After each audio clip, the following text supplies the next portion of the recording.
So here we are on the ride for MaxCyclingTV in Clifton, very posh Clifton in Bristol, and we're here with none other than Tiernan Locke of Team Endura and soon to be of Team Sky. John, welcome to the ride today. Thanks for having us along. Where are you going to take us today?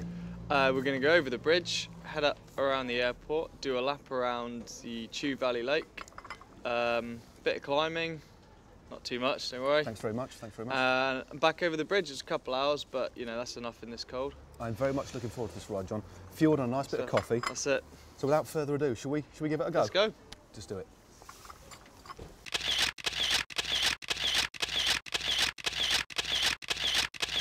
Right then. Okay, John, off to Clifton Bridge, mate. So, John, this one of your, and the ride you're taking us on today, is this one of your longer rides or a shorter sort of loop? What's it? Or a variation on a theme? I often start off this way, or sometimes, you know, string a couple of loops together, but it's sometimes good just to get out as a recovery ride. You know, it's only about 2 hours, so but yeah, I do it sort of come out this way most days, really. Yeah, I'm glad we've had a little bit of a warm-up because we seem to be going up a bit of a gentle incline now, just to get my my legs going. Bit of an opportune moment to sort of talk about how you got into the sport, really, John. Because again, you know, you're a superstar now, basically. You're approaching what, 28 now? Yeah. And little sort of known about your the way you started in the sport, and I know you're brought up in Plymouth. So, what was your first cycling club that you joined? Well, originally I wasn't in any cycling clubs. Okay. You know, started off on a mountain bike. Right. Just as a private member, you know. You know, no club originally, just with a mountain bike, and it was 10 years ago actually. Right. Okay. 10 years ago. So you were like 18, 17? Yeah, when I turned 18, I took out a fourth cut licence with the Mid-Devon Cycling Club. Okay. So that was my first, you know, club on the road. And right. I just got a road bike to train from the mountain bike, really. Did a couple of races, and I just preferred it. You know, there's more to it with the tactics and everything, and sure. You know, it just went from there. So who was an inspiration? I mean, what drove you? I mean, most people have some sort of hero they aspire to. I mean, back in those days, was there anybody that you looked up to? Or did you have any kind of long-term ambitions to turn pro? Or were you just enjoying the sport? I think I was just enjoying it at the time. I was always ambitious, but you know, I was adamant back then that my future would be in mountain biking. And, okay. But a lot of people in the Mid-Devon Cycling Club helped me out in those days, and you know, you had guys like Jeremy Hunt. Yep. Who had come through there, and Yanto was doing well at the time, Yanto Barker. Yep. And sort of encouraged me to do more, and you know, I just made the switch. So I know you first came to prevalence probably 4 or 5 years ago in the Premier calendars, running for Sports Beams, would that be fair? That's it, yeah. So that's when you first made a bit of a name for yourself. That's certainly, excuse me while I try and talk when I'm completely out of breath.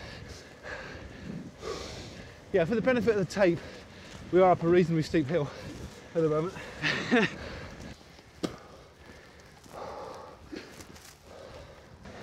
When did you realise, or was there a point that you thought, actually, I'm a good bike rider, I think I can make it? Was there a point where you realised that that's the path you wanted to take, or did it happen very, very quickly? Was it difficult to become aware of it? I think, well, without, you know, wanting to sound arrogant, I always, you know, knew I could be a half-decent bike rider, but I think just about taking it more seriously, you know. So riding for RAF for the first year, I kind of did things half right. Yeah. And then the next year, I thought, well, we've got a good race programme.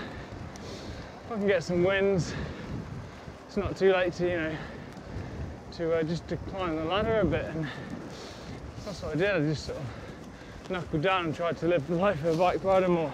Yeah. And with Endura, this year. Had a great race programme, good team around me, and kind of had another big step up. I think often in cycling you can plateau or make small improvements. Yeah. I think the last 2 years worked really hard, and I sort of paid off this year, really. Sure, I mean, it's been quite clear with each step you've taken in relation to team changes, there's been an associated jump in your ability. It's the program's been given and you basically stepped up to the plate each time. So I think with Endura, they've given you a wonderful race program, but you've more than stepped up to the plate. You've exceeded expectations, really.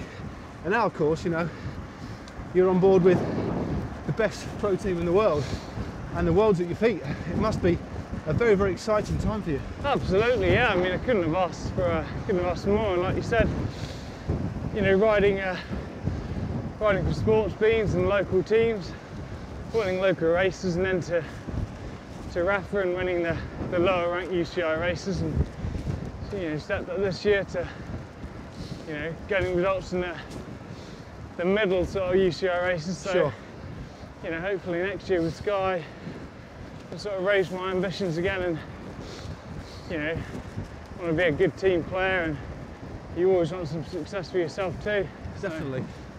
I mean, obviously at the start of the year you had this magnificent start with the win of the Tour of the Med, and then with Hope Var, and we all know that the Sky became interested very, very early. Now, there's a lot been said about your decision to stay with Endura. I mean, was that a decision you consciously made yourself, or with Brian? Did you just say, right, I've signed with Endura, I've got an opportunity to go, but actually I'm going to stay with Endura and just see the season out? How did it pan out? It all happened pretty quickly with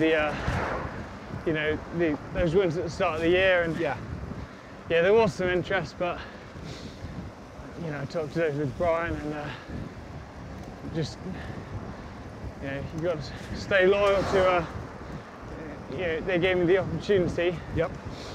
To get myself in. If it wasn't for them, I wouldn't be in that position. Of course, yeah.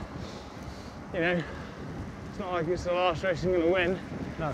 Or get a result in, hopefully, and so no, they looked after me this year. So I mean, quite you clear. owe it to something like that. Yeah, I mean, it's and then of course, I think for the outsider, it would have been lovely to see you in the classics, but I know you had a bit of a lull mid-season because of an injury, and obviously you picked up again to take a well-deserved emphatic victory in the Tour of Britain.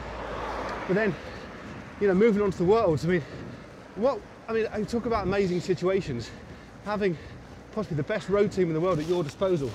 Again, that must have been tremendous. And did you feel the pressure on that day? Because it certainly didn't look like you rode with pressure. There wasn't too much pressure. I had a lot of confidence coming up from the Tour of Britain. The form was great. Taking it easy in that week between, so I was fresh. Yeah. And it's not like when they won with Cav and it was a big goal. It was a bit of unknown. There wasn't really any pressure like that. Sure. I put a bit on myself, but it was quite relaxed. It was pretty surreal though. Like you said, the names you've got and that team kind of at your disposal. Yeah. Without them having having really ridden with you much before, so of course, yeah. Not really knowing your abilities. Did you have any chance to, apart from obviously the races that you rode with Sky, the Tour of Britain, did you have an opportunity to ride with the guys prior to the World Road Race? Not really. No. Okay. It was just to fly in last minute, one little loop the day before, and quick coffee stop, and then into the racing the next day.